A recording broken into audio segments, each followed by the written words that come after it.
차익 매물 같은 게 조금 흘러나오고 너무 과열권에 있으니까 조금 쉬어가지 않나 이제 그런 거는 조금 있어요. 추가 하락할 수도 있다는 얘기죠 지금. 그러니까 7만 원까지도 떨어질 수도 있고 일부 종목들은 아직도 고평가거든요. 아직도 퍼가 뭐 수백 %인 거예요. 저 같은 경우는 아예 안 봐요. 언제 사는 거냐 하면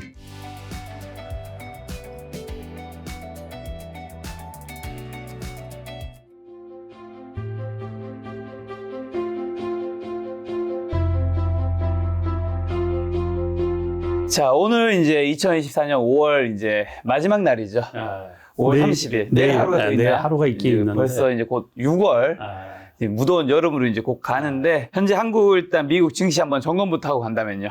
이거 어제 오늘 그 코스피가 급락을 해가지고 이틀 사이에 90포인트 정도 빠졌죠. 90포인트. 그러니까는 그래서 지금 그 주식하는 사람들 분위기가 되게 안 좋아요. 겨우겨우 저도 좀 5월 달에 좀 벌어놓은 것들이 좀 있었는데 어제 다 까먹은 것 같아요. 어제 개인적으로 그 골프가 있었는데 그 골프 나가기 전에 서두르고 뭐 이러면서 그래서 그 애써 벌어놓은 거 그냥 어제 하루도 아니고 뭐 1시간, 2시간 사이에 그냥 다 까먹은 것 같아가지고 이게 원래는 이 떠날 때든가 뭘 할 때는 매매를 안 해야 되거든요. 그렇죠.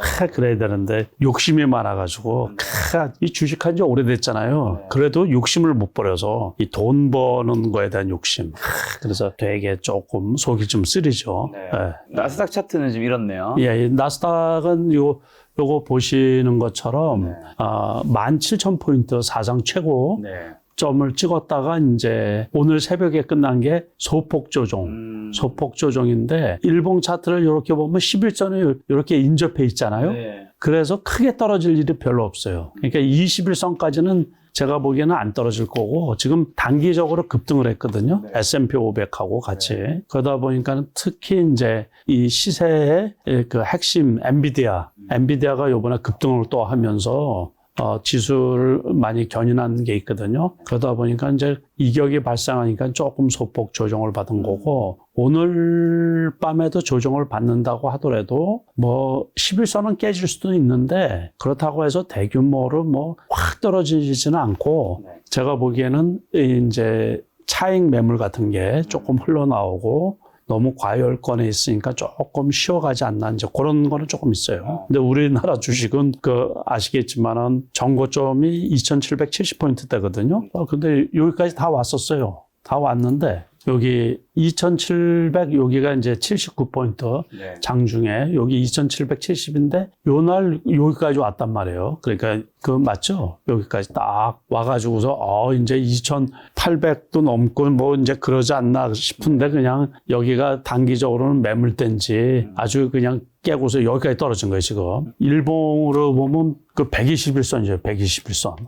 이거 뭐 어제 그 삼성전자가 역사상 최초로 맞아요. 그 파업을 벌인다 그래가지고 이 삼성전자가 아주 벼락을 맞은 거예요. 여기서 장대 양봉 오늘도 또 추가 하락 그래가지고 이거 뭐 다시 73,500원.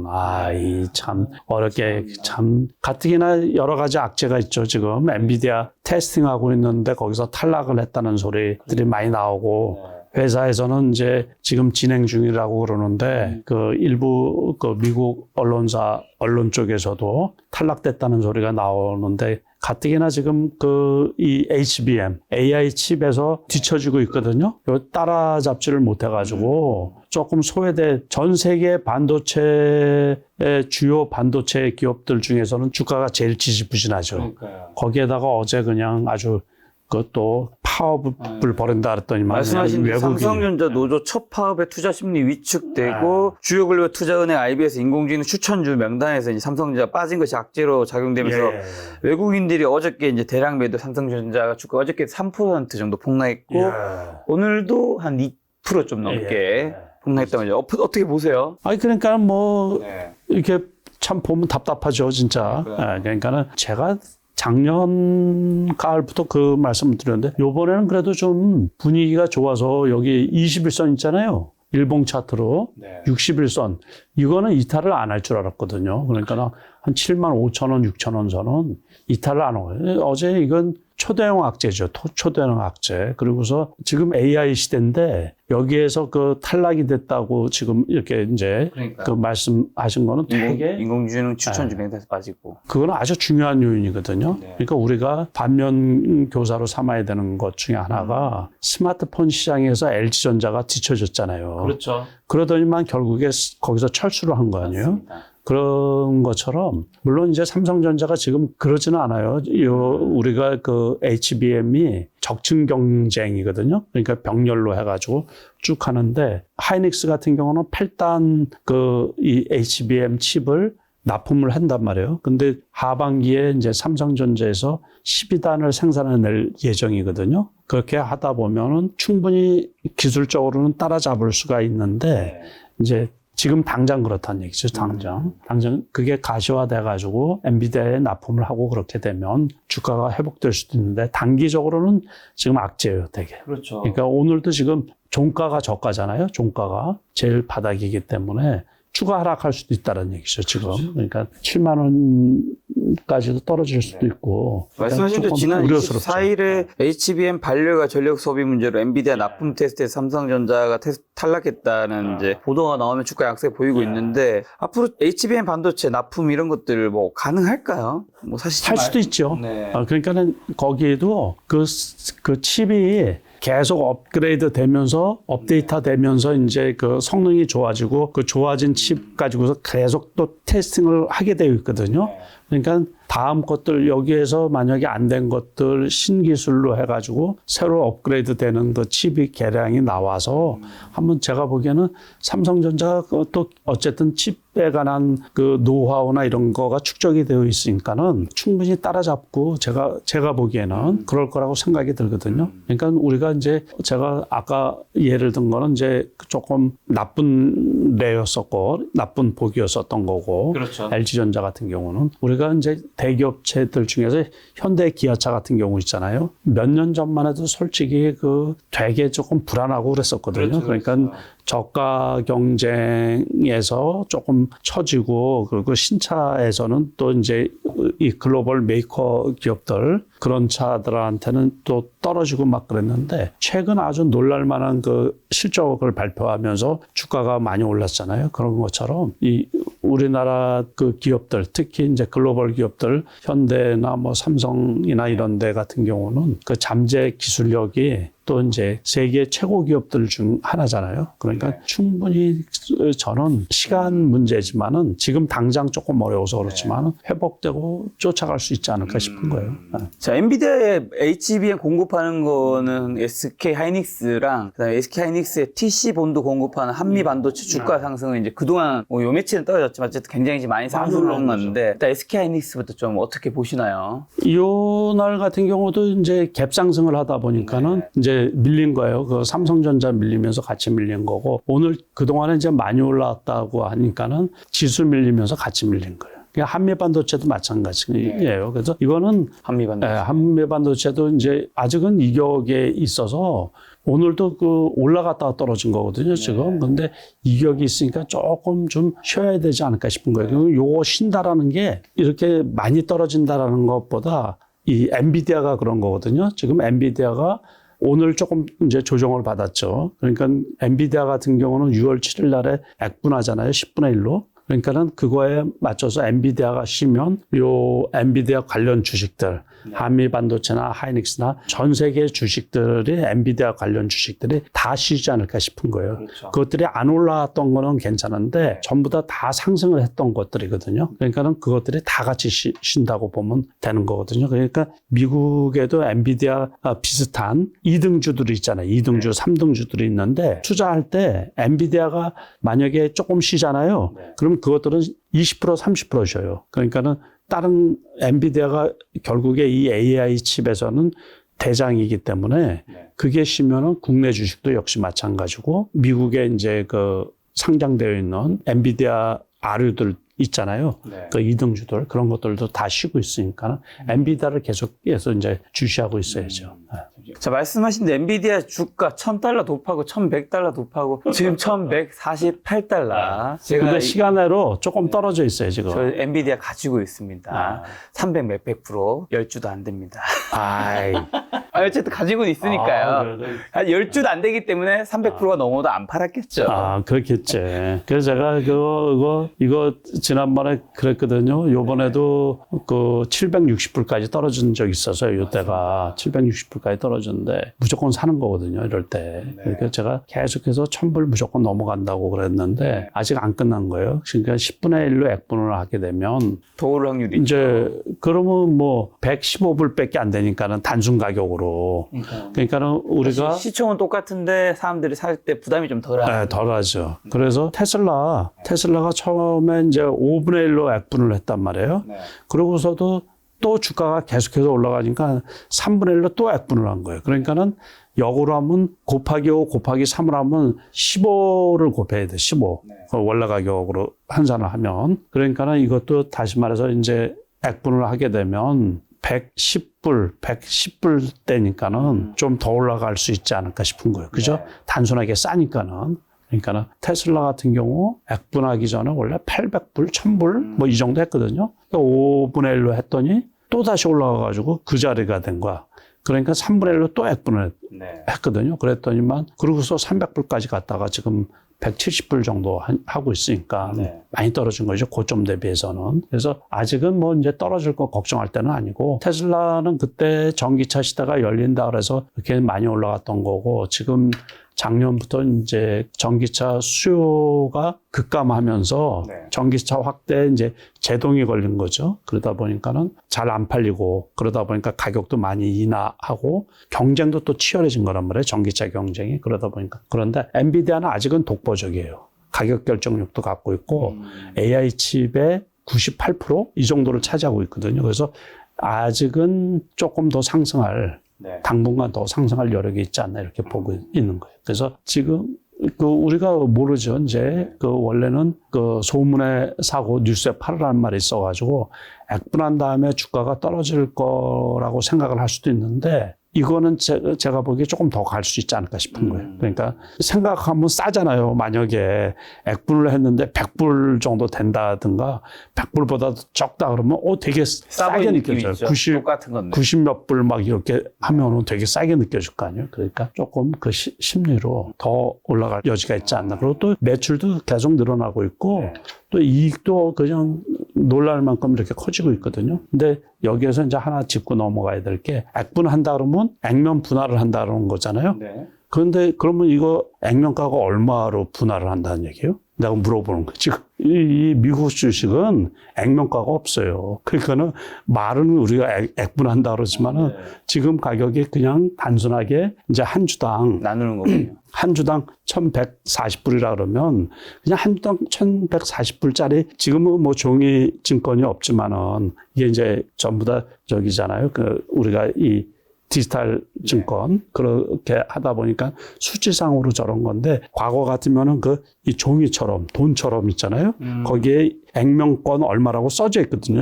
종이 증권에 그렇게 써져 있거든요. 그러니까 액면가 얼마짜리. 그러니까 우리나라 같은 경우는 액면가가 5,000원, 뭐 1,000원, 500원, 100원 이렇게 정해져 있는데 미국 주식이나 다른 나라, 대부분 나라 주가는 무액면가예요, 무액면가. 그러니까 우리가 말 편하게 하기 위해서 그냥 저거를 액면 분할한다 그렇게 얘기를 하지 실질적인 거는 액면 분할한다라는 말이 맞지가 않는 거죠. 이게 그냥 단순히 가격을 내린다라는 얘기죠.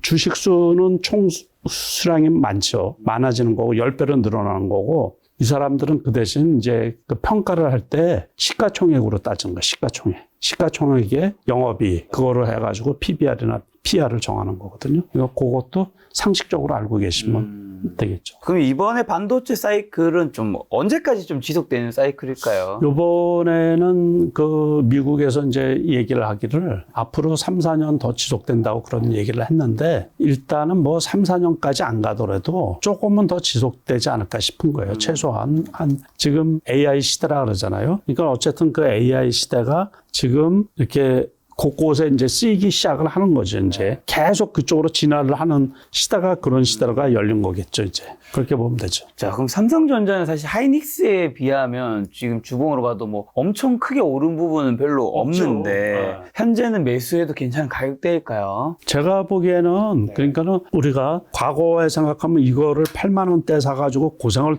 되게 많이 했거든요. 그러니까 한 2, 3년씩 다 물려서 고생을 하다가 요번에 8만 원 넘어가면서 여기서 다 털은 걸로 알고 있거든요. 일반인 투자자들이 대부분 다. 그런데 7만 원 초반이면 요 정도면 절대적으로 괜찮지 않을까 싶은 거예요. 그러니까는 과거와는 좀 다르게 세계, 아까도 말씀드렸지만 세계 반도체 칩 중에서는 가장 괜찮은 종목이지 않을까. 그런데 저 같은 투자자라면 제가 작년에도 말씀을 드렸지만 10억 이하인 투자자분들은 이거 사가지고 수익 내기가 어렵거든요. 저도 그래서 잘 안 사요. 그냥 말만 하지. 질문을 하니까 말을 하는데 손은 안 가요. 여기서 수익이 잘 안 나기 때문에. 그럼 삼성전자가 HBM을 제외한 경우의 주가 수준과 HBM을 이제 엔비디아에 납품할 수 있다라는 상황에서 주가 수준은 당연히 좀 다를 텐데. 다르겠죠. 어느 정도의 격차가 있을까요? 그거는 뭐 아주 큰 차이가 있겠죠. 그러니까 주식이라는 것은 결국에 매수자가 있어야지 또 그 매수자라는 게 지속적인 매수자가 있어야지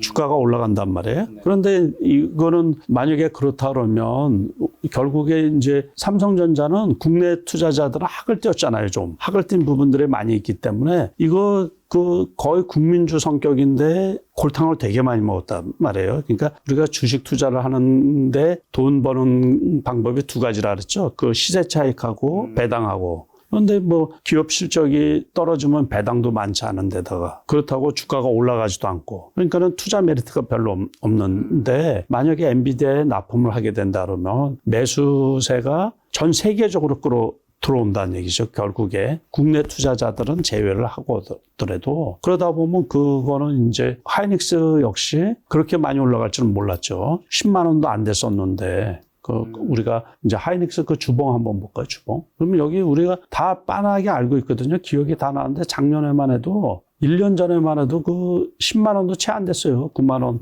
하고 그랬는데 지금 20만 원 됐으니까는 1년 만에 배에 올라간 거예요. 이 무거운 주식이. 그렇죠. 그러니까 삼성전자 같은 경우도 만약에 엔비디아에 제대로 납품이 되고 그렇다 그러면은 우리가 이제 그 8만, 10만을 넘어가지고 15만 원까지도 갈 수 있을 수가 있다라는 얘기죠. 그러니까는 그거는 이제 모르죠. 그 다음에 전개될 거. 그러면 주식이 우리나라 주식이 그냥 엄청 폭발적으로 늘어날 수도 있죠. 그러니까 SK하이닉스 보유자분들 수익이 굉장히 많이 나셨을 텐데. 네, 그렇죠. 지금 어느 기간에 보유도 사실 수익이 나는 구조인데. 그렇죠. 이건 여기서 사서도 다 버르신 그렇죠. 거죠. 뭐 여기서 사도 그랬고. 맞습니다. 이쪽에서 높이 샀을 때, 우리 높이 샀을 때라는 것은 꼭지 아니에요. 여기가. 거기서 그러니까, 했어도 수익이 나죠. 거기서 샀어도 수익이 나는 건데 뭐 여기 사상 최고점이니까는 이게 주가가 2021년 코스피 지수는 이때가 최고였었던 거거든요. 이때. 그러니까 2021년 삼성전자가 요때 9만 5천 원 했을 때고 이게 하이닉스가 이때 15만 원 했을 때란 말이에요. 그러니까는 이거를 뛰어넘어서 지금 사상 최고치니까. 이 보유자분들은 그러면 좀 언제쯤 매도를 해야 될까요? 엔비디아 꺾이기 전에. 그때까지 갖고 있으면 되는 거죠. 아주 쉬워요. 아까 뭐라 그랬어요? 엔비디아에 따라서 움직인다 그랬죠?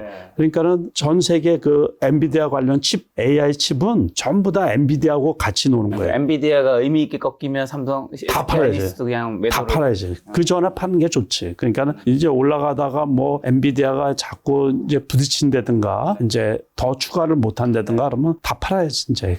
이것도 그렇고 아까 말씀하신 뭐 한미 반도체도 그렇고 다 팔아야지 이제. 그러니까는 다른 주식들도 다 마찬가지예요. 그러니까는 그리고 삼성전자 파운드리 3나노 관련 AMD 뭐 협업 소식도 있다고 하던데 어떻게 보시나요? 그러니까 AMD도 역시 마찬가지예요. AMD, ARM 뭐 거기에 슈퍼 마이크론 테크놀로지 이런 주식들이 있거든요. 그거 전부 다 엔비디아가 꺾이면 다 꺾이게 돼 있는 거예요. 그러니까는 그거는 괜찮긴 괜찮은 건데 주가를 지금은 무슨 시대요? 엔비디아 시대. 엔비디아 시대. 그러니까는 엔비디아하고 어떻게 연결이 되느냐에 따라 가지고 미국의 마이크론 테크놀로지 있잖아요.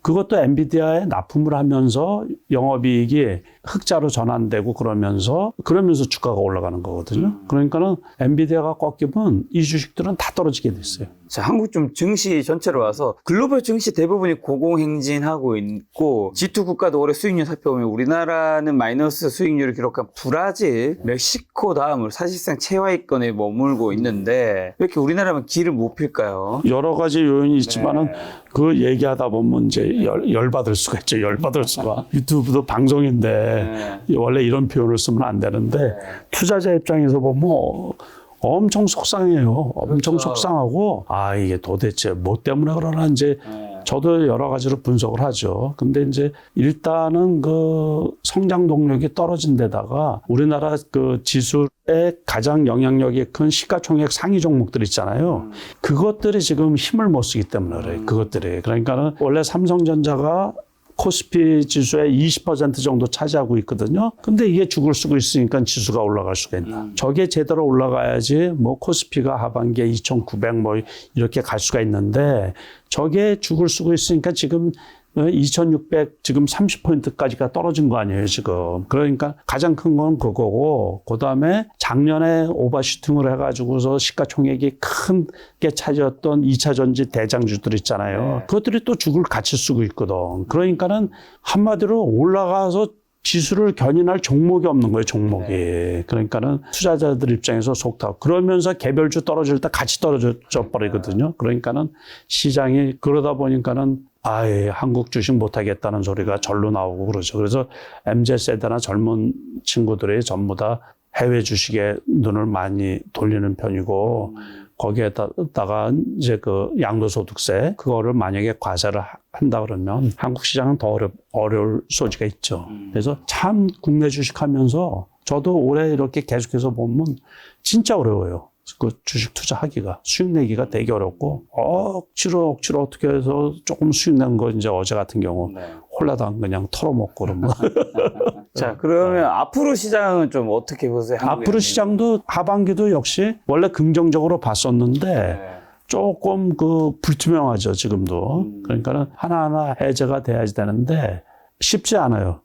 제가 보기에는. 계속 쉽지 않은 장이 이어질 거를 이렇게 봐요. 그렇다고 크게 너무 뭐 지금도 올라간 것도 없고 그러기 때문에 되는 종목만 되는 편이죠. 되는 종목들.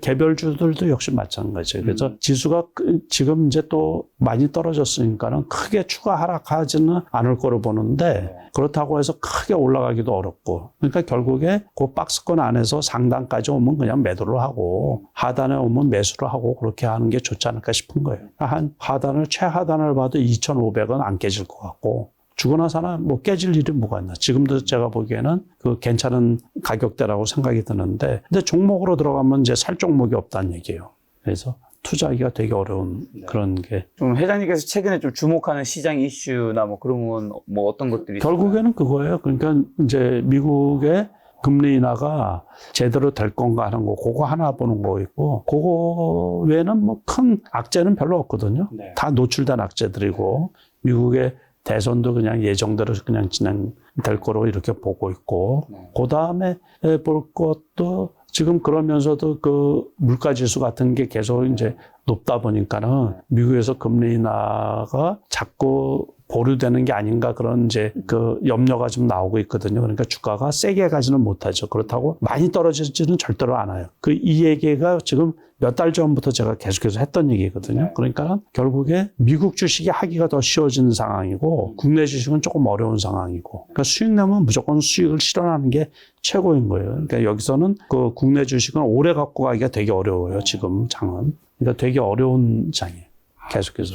저는 최근에 이슈는 뭐 이게 주식과는 관련이 없는 것 같긴 하지만 북한에서 무슨 오물 그걸 보냈는데 그 풍선 큰 거에 엄청 많이 보냈는데 그게 뭐 서울이나 경기 인근에 이런 데는 막 이제 다 떨어진 데가 많았는데 어떻게 보면 그게 약간 국가 안보가 그렇게 뭔가 넘어올 수 있다는 것 자체가 그리고 그런 걸 보낸 적은 잘 없었잖아요, 사실은. 그것도 그렇고 지금 2024년이 맞나 지금 최첨단 시대에 그런 식으로 테러 비슷한 거 아니에요, 이게? 그러니까 어쨌든 다음번에는 예를 들면 그런 거를 테스트했으니까 다음번에 거기에 생화학 무기들을 해가지고 떨어지면서 터트리는 그것도 장치에 있었던 거 그렇게 하면 외국은 뭐 그렇게 연결을 할 수도 있잖아요. 아니, 만약에 전쟁이 벌어진다면 그럴 수도 있죠. 그러면 그거는 전쟁이지. 그거는 완전히. 그러니까는 그 생화학 무기 이런 거는 국제법상으로 못 쓰게 돼 있어요. 전쟁을 하더라도 쓸 수가 있는 게 있고 못 쓸 수가 있는 거 있고. 우리 김 작가는 작가님이라 이게 상상이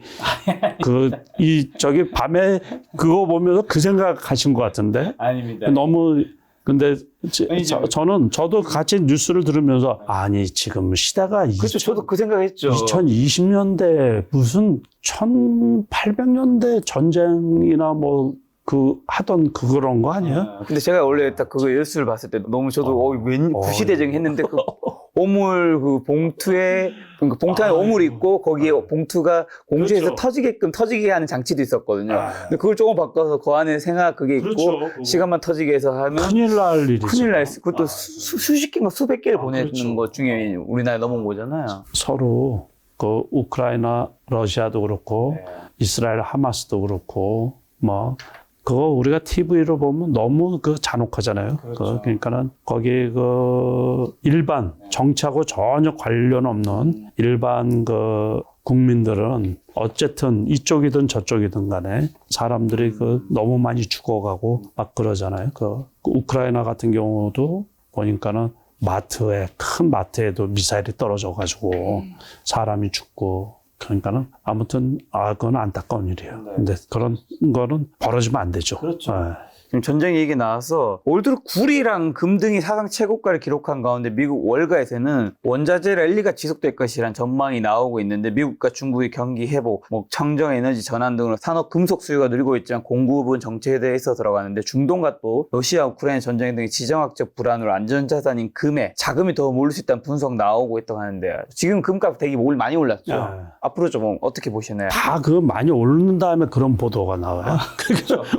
그러니까는 이 보도도 다 뒷북 치는 거예요, 뒷북. 그러니까 그거를 예상한 사람들이 있으면 다 떼돈을 벌었겠지, 그거. 우리나라, 그래서 구리 관련 주식들도 제가 보기에는 다 고점을 찍었다고 생각이 들거든요. 그래서 벌써 고점을 찍고 떨어지고 있기 때문에 조금 거기에 매수하기는 되게 어려운 거예요. 그러니까 개별 종목 같은 거 이렇게 한번 볼까요, 그러면? KBI 메탈. 이런 것도 많이 올랐잖아요. 그죠? 일봉으로 보면 더 많이 올랐거든요, 일봉. 많이 올랐다가 이제 떨어지고 있는 거지. 21선까지 떨어져서 그러면 또 갈 수도 있지. 조금 더 갈 수도 있고 그러는데 21선 같은 건 또 깨지거든요. 그건 모르지. 여기에서는 많이 올라온 거 아니에요. 그러니까 1,200원, 1,300원 잡아도 3배 가까이 올랐네. 그죠? 그럼 많이 올랐지. 또 2구 산업이라고 있는데 이런 것들도 여기에서 많이 떨어졌네. 그죠? 오늘도 여기에서 떨어졌네.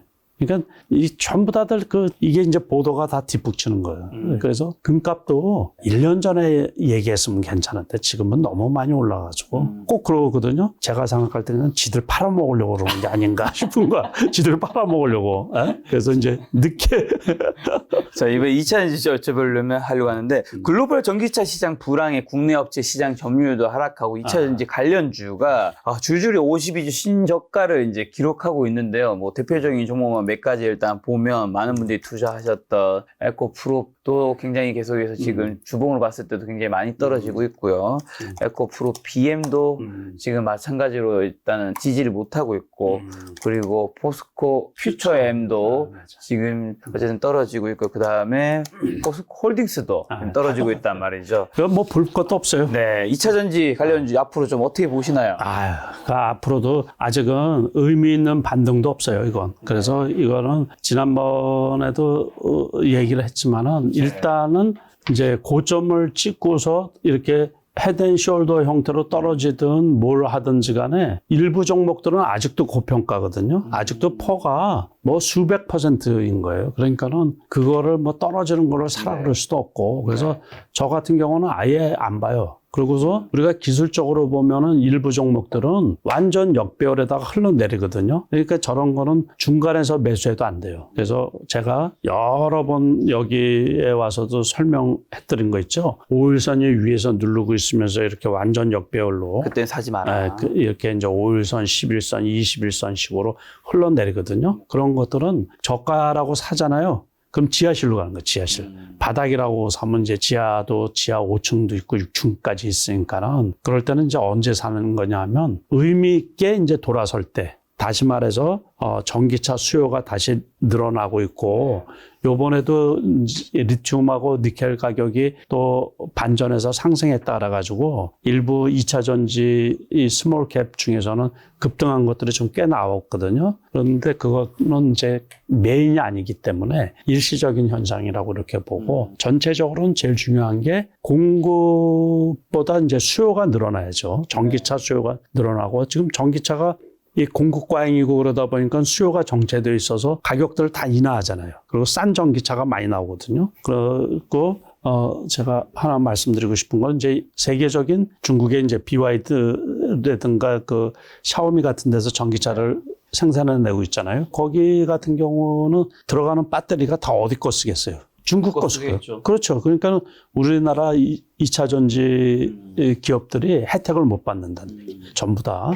그래서 그런 것 때문에 조금 어려움이 조금 더 진행이 되지 않을까 싶은 거예요. 네, 그래서. 증권가에서는 근데 2차 전지가 이르면 하반기, 늦으면 내년 상반기 업황이 좀 반등할 것을 예측하고 있다면서 KB증권의 이창민 연구원님은 실적 악화의 주요 원인은 전방 수요 부진에 따른 가동률 저하 및 리튬 가격 하락으로 인한 평균 판매단가 급감이지만 하반기부터는 점진적 상승의 흐름이 예상된다. 그림이나 글로벌 경기 회복, 낮은 재고 수준에 따라 보복 수요가 전망돼 실적 반등이 가능할 것이라고. 그건 뭐 예측을 그렇게 할 수는 있죠. 뭐 회장님 2차 전지 반등 언제로 좀. 그건 이제 주가 보면 알지. 이제.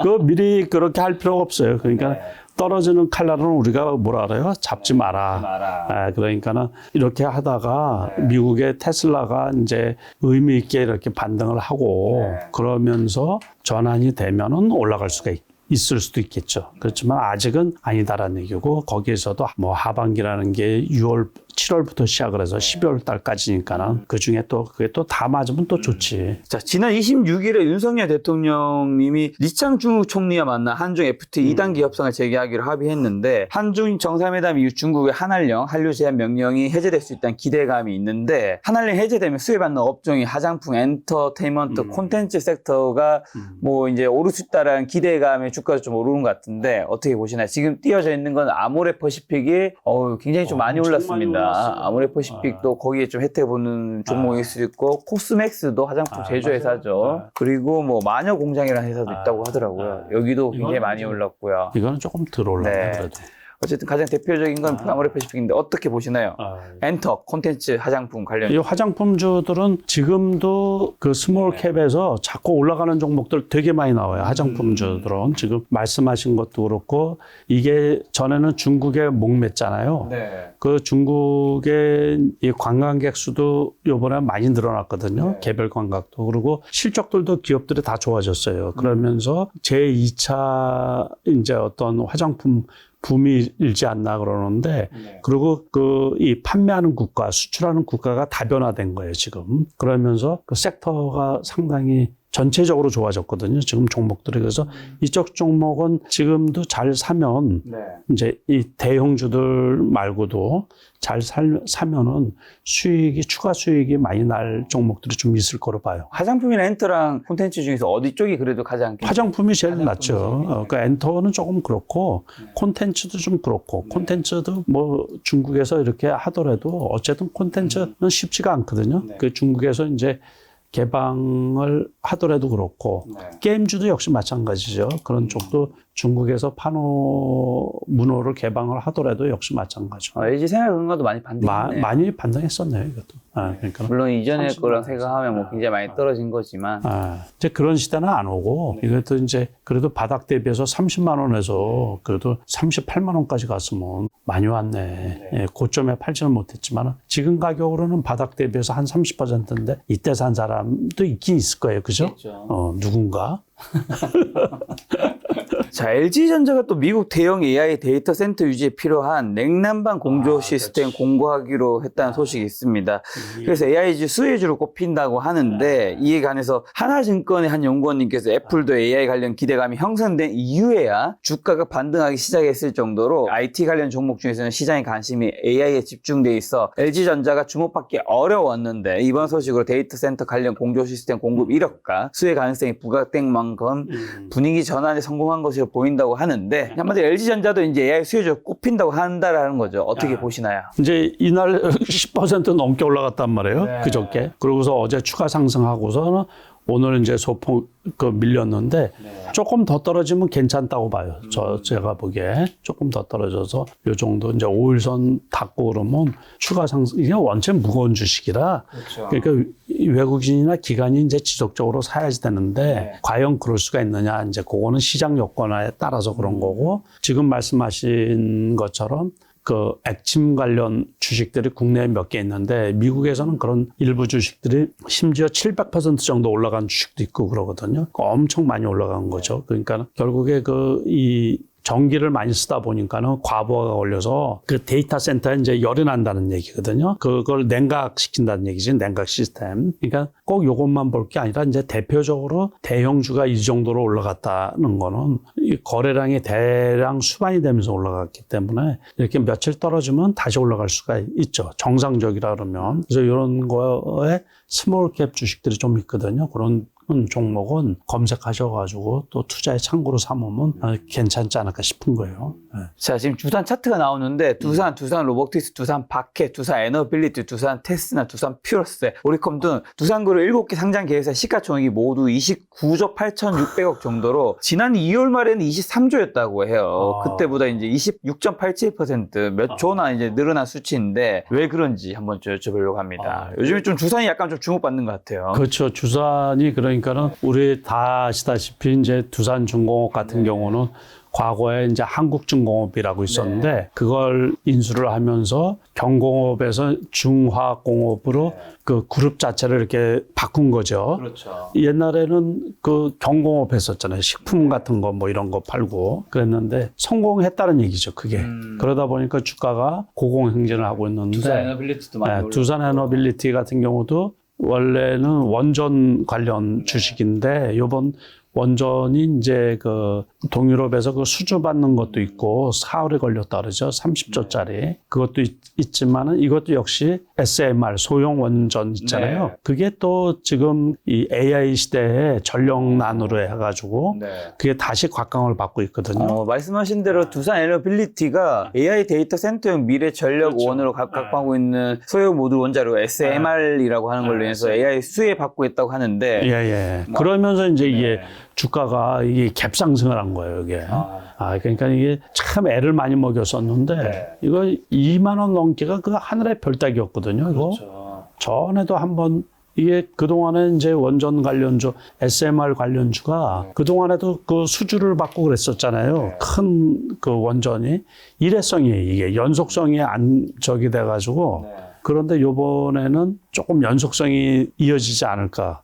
그것도 전부 다 AI 관련해가지고 전력난이 심각하고 그러다 보니까는 3월달, 4월달 이때 전력자 붙은 거, 전선자 붙은 것들이 엄청 많이 올라갔잖아요. 그러고서 이제 그게 웬만큼 마무리가 되다 보니까는 이쪽으로 또 다시 이제 이게 전력 관련해가지고 이슈가 생겼단 말이에요. 그래서 쉬었다가 5일선에 걸려있는데 5일선 밑에 떨어졌다가 5일선에 이제 붙었는데 좀 지켜볼 필요가 있지 않나 싶은 거예요. 그러면서 이쪽이 다 이 곽강을 받고 그러다 보니까 두산그룹주가 시가총액이 그 몇 조가 늘어난 거죠. 그리고 두산은 올해 하반기부터 AI 서버향 동박적 증판을 엔비디아에 납품할 것으로 예상된다면서 엔비디아가 시장 기대치 웃돈 실적을 발표하자 두산이 수혜를 입을 수 있다는 기대감이 몰리며 올해만 124.1% 뭐 지금 뭐 시차에 따라 다르겠지만 굉장히 많이 올랐다고 하는데 대신증권의 한 연구원은 두산은 올해 하반기부터 엔비디아의 B100 제품에 단독으로 납품할 것으로 알려져 있다. 엔비디아 납품이 본격화된다면 외형 확대와 수익성 개선에 크게 기여할 것이라 진단했다고 하는데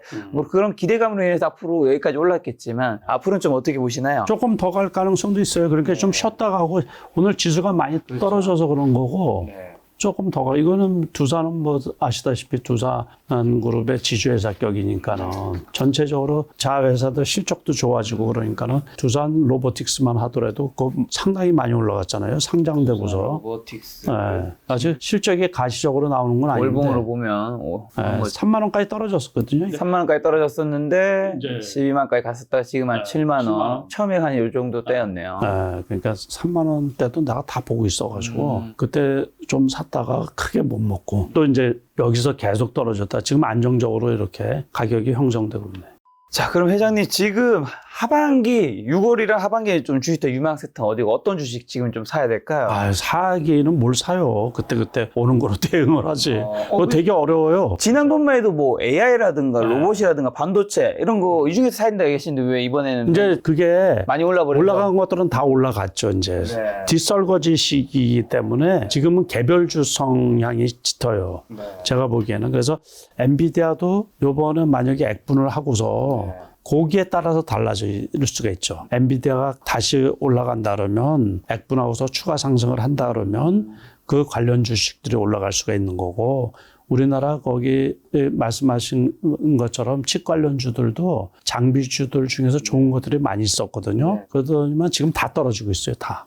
지수가 떨어지면서 다 떨어지고 있어서 뭘 사라고 추천을 못 해요. 지금 뭘 사려 추천하기 어렵다. 지금 그래서 그러면 좀 가만히 있어야 되네. 가만히 있는 것보다는 이제 아까 그 화장품주들 같은 경우 있잖아요. 그것도 다 올라가는 게 아니고 그 선별적으로 좀 센 종목들이 살아있는 종목들이 있거든요. 그러니까 아직은 많이 올라가지는 않고 조금 올라갔는데 그런 것들이 이제 추가 상승하는 종목들이 생길 수가 있어요. 그러니까 이제 그 전부 다 개별성 있는 종목들, 개별주 장세 비슷하게 진행이 될 거로 저는 개인적으로 보거든요. 그러니까 사이즈가 큰 종목을 뭘 사라고 할 수 있는 종목은 아무것도 없다고 봐요. 그래서 조금 보수적으로 잘 해야지 6월달을 지날 수가 있지 않을까 싶은 거예요. 자, 그럼 바이오 섹터, 제약바이오, 삼성바이오로직스는 어떤가요? 이것도 그래프상으로는 되게 나쁘네, 되게. 이것도 여기 쌍봉 치고서 단기적으로는 보면 이렇게 흐르는데 이거 완전 역배열이잖아요. 그러니까 추가 하락할 수 있다고 봐요. 원체 실적이 좋은데 그때도 70만 원 바닥으로 해서 90만 원까지 가고서는 뭐 다시 떨어졌는데 이것도 이제 그래프가 완전히 뒤집어져야지 이제 매수 가능한 거죠. 셀트리온도 있죠. 마찬가지예요.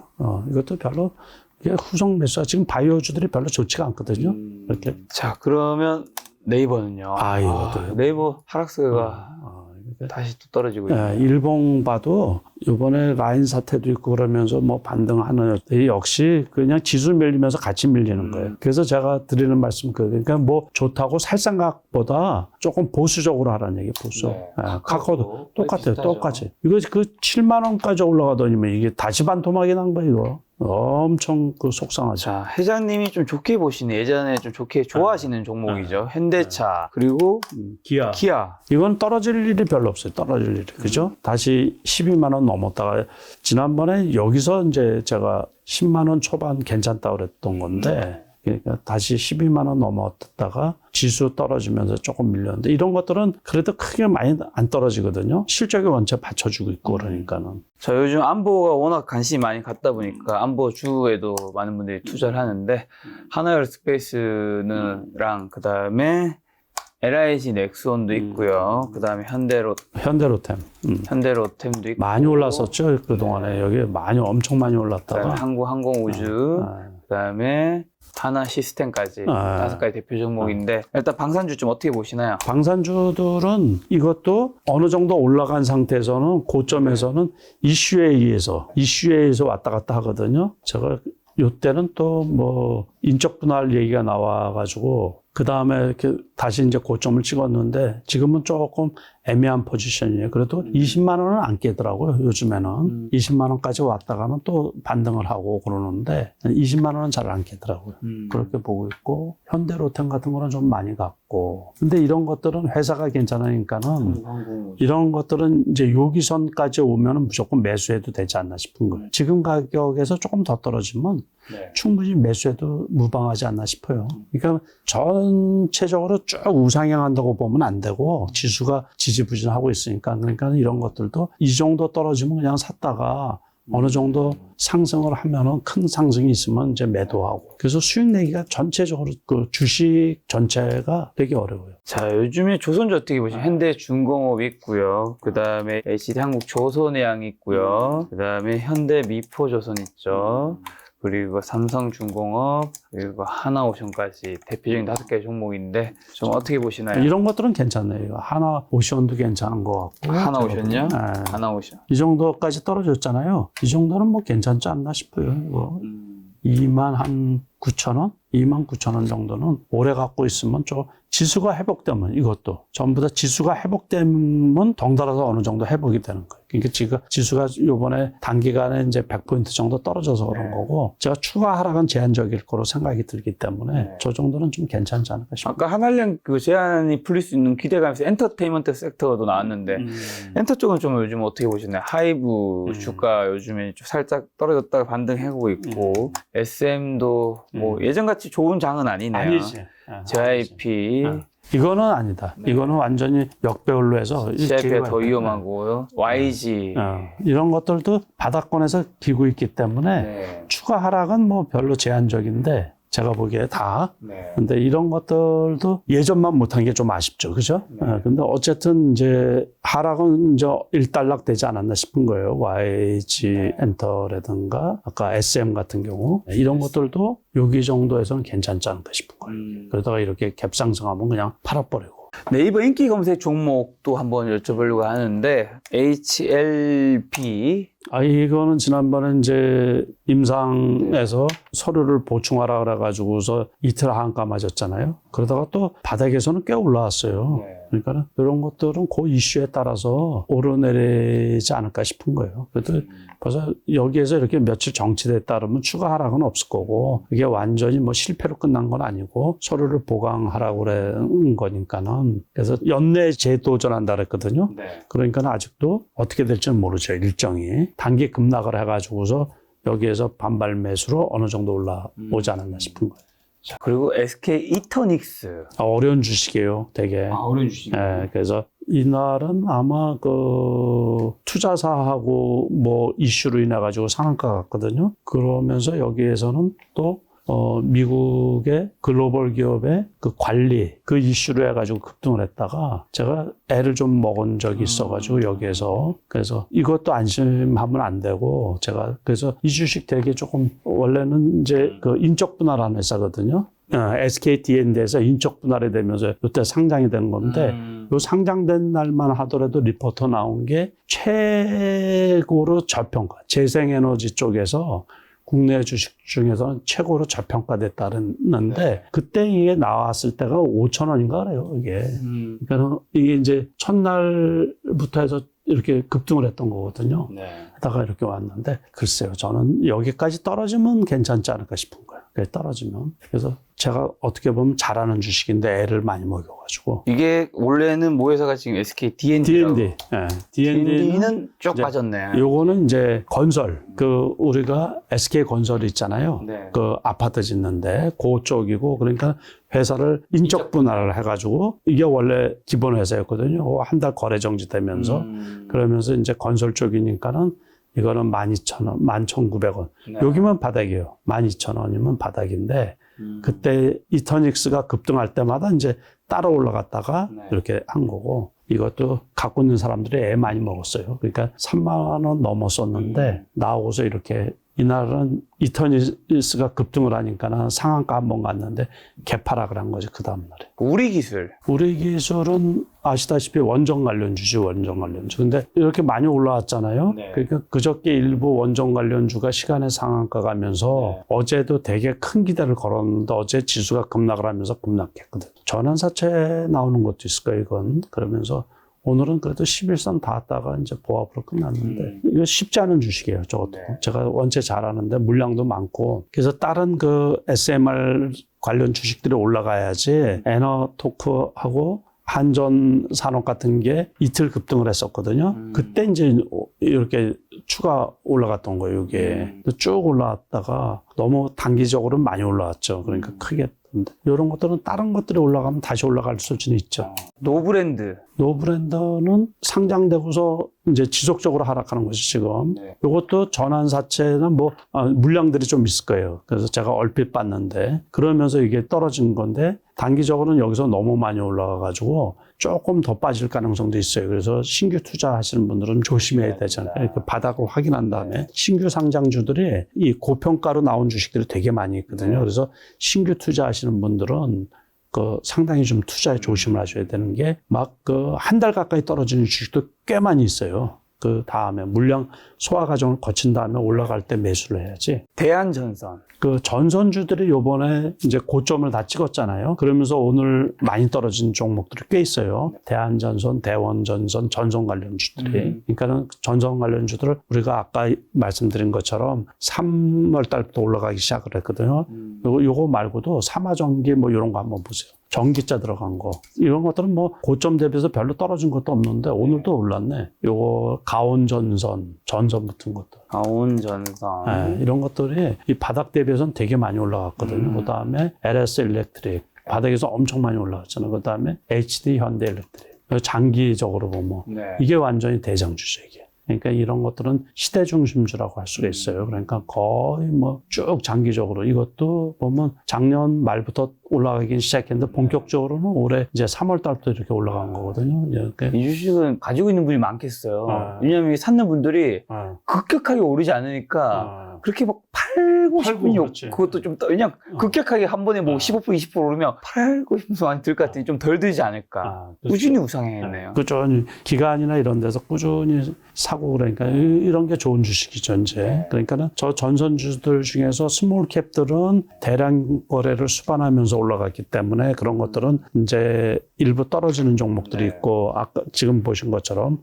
현대 일렉트릭이라든가 LS 일렉트릭이나 이런 주식들은 그냥 고점에서 아직도 조금 있고 그래서 저런 것들은 어느 정도 떨어지면 또 사도 되지 않을까 싶은 거예요. 자, 시노펙스. 시노펙스도 요거는 신장. 혈액투석기, 국산 혈액투석기가 식약청의 허가를 받았다라가지고 이때 급등을 했거든요. 그랬더니만은 조금 이거 되게 어려운 주식이에요, 이거. 수익 내기가 되게 어렵더라고요. 제가 쭉 해봤더니. 조심해야 돼요. 그러니까 회사는 좋은 회사인데 투자 수익 내기가 어렵죠. 자, 와이랩 같은 경우도 요번에 아마 저거 관련 주식일 거예요. 그러니까 네이버 웹툰, 그게 나스닥에 상장된다 그래가지고 그 관련 주식들이 있거든요. 그러니까 오늘 좀 고점을 친 것들, 오늘 급등한 종목들이 있는데 그 관련 주식일 거예요. 그러니까 그거는 일정을 잘 보고 투자를 해야 되지 않을까 싶은 거예요. LS 머트리얼즈. 이런 것들은 바닥에서 기고 있으니까는 추가 상승할 수도 있겠네요. 이렇게 보시고서.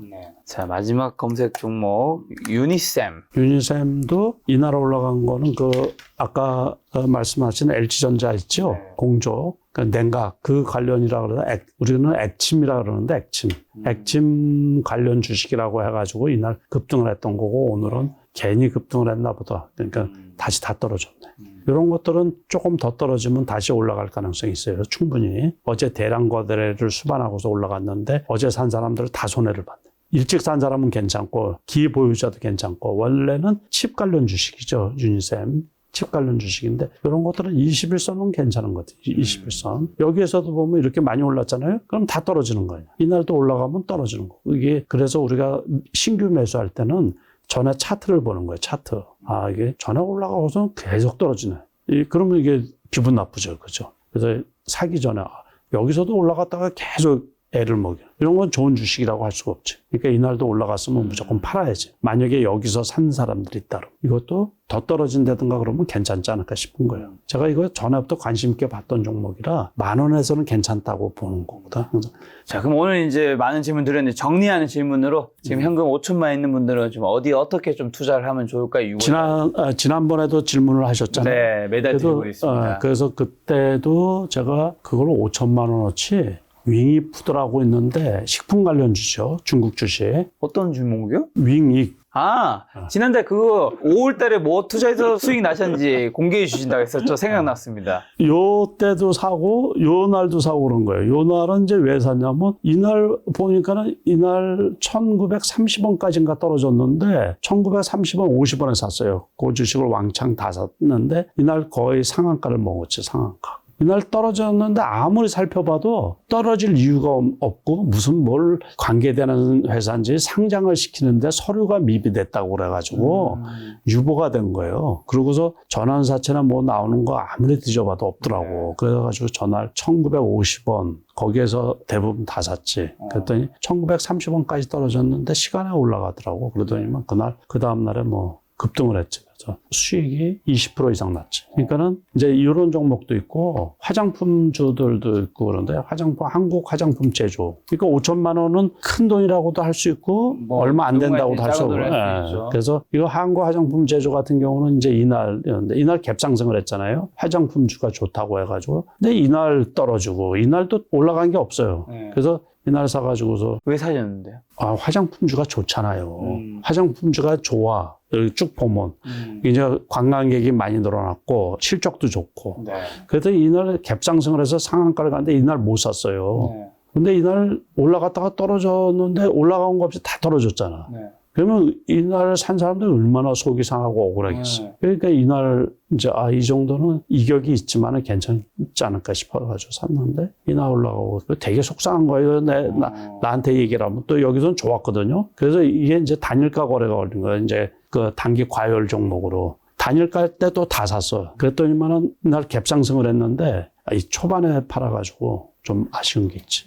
되게 많이 올랐죠. 그런 요게 뭐예요? 화장품주거든요. 요런 스몰캡에 지수가 나쁘고 할 게 없다 그랬죠.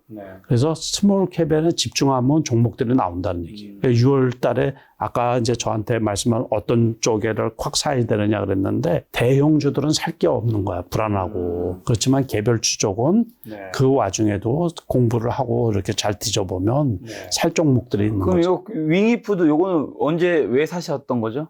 이날에 너무 많이 떨어졌는데 살펴보니까 떨어지는 이유가 없는 거야. 떨어진 이유가 있지만 그게 뭐 크게 그런 그렇지. 것은 아닌 것 같은데 이거는 아닌 게 없고 여기서 사봐요. 그럼 올라간 게 없잖아 전혀. 그러면 뭐 리스크가 별로 없는 거지. 그래서 이날 이렇게 산 그래서 거예요. 이런 스몰캡을 지금 여러분이 이 두 종목을 사자가 아니라 6월에는 이런 스몰캡을 잘 찾아보면 기회가 있을 것이다. 그 외에도 대형주에서는 큰 재미가 없을 수 있다. 그래서 요것도 식품주들이 요즘에 괜찮거든요. 그러니까 그때 이제 이게 식품주 아니야. 그러니까는 수입 물가도 많이 올라가고 그러면서 이 식품주들이 고공행진을 하고 그랬거든요. 요때 올라갈 때 근처에 CJ 시푸드 또 사조 시푸드 이런 것들이 많이 올라갔을 때요. 그래서 주변에 어떤 종목들이 많이 올라갔는데 제가 두 쪽을 계속 매일같이 업그레이드를 시키는 부분이 두 개 있어요. 상승률 상위, 하락률 상위. 그러니까 많이 떨어진 거에 이게 포함이 되어 있더라고요. 그래서 그날 떨어진 거로 수익 날 때도 있고 올라간 거로 수익 낼 때도 있고 그렇게 하죠. 자, 마지막 질문으로 6월이랑 3분기 주식 투자 포인트에 눈여겨봐야 될 변수 찝어주시면서 개인 투자자분들 어떤 전략을 시장에 대응해야 될까요? 일단은 이제 미국 주가에 엔비디아가 액분하면서 추가 상승이 이루어지는지 그거 하나 하고 미국의 그 금리 인하가 실현이 될는지 이제 그거를 조금 우리가 눈여겨봐야 되죠. 그래서 그 두 가지가 가장 큰 단기적으로는 시장의 흐름을 좌우하는 시그널이 될 거라고 생각이 들거든요. 그래서 특히 미국의 금리 인하, 그러니까 물가 지수가 어느 정도 안정될 건가. 이제 그거에 따라 가지고서 주가에 변동성이 생길 수도 있고 하락할 수도 있고 이렇게 보거든요. 그러니까 그 부분을 이렇게 잘 눈여겨 보시면서 너무 낙관적으로 대도 안 되고 너무 비관적으로 대도 안 되고 그래서 개별 종목은 이제 변동성이 크고 그러기 때문에 많이 올라간 종목을 추격 매수하면 리스크가 많이 발생을 하니까는 그것들이 눌림목을 줄 때든가 그럴 때 이제 매수 매도를 잘 하시면 충분히 수익이 나지 않을까 이렇게 생각이 들거든요. 네. 회장님이 마지막에 알려주신 그런 스몰캡들 6월에 여러분들이 잘 찾으셔서 좋은 수익 거두시면 좋겠다는 생각 들었습니다. 회장님과 또 6월 말에 좋은 시간 가지도록 하겠습니다. 얼마나 손님은 남석가 회장님이었습니다. 지금까지 여러분 소중한 시간 함께 해주셔서 정말 감사합니다. 오늘도 김 작가였습니다. 고생 많으셨습니다. 예, 고맙습니다.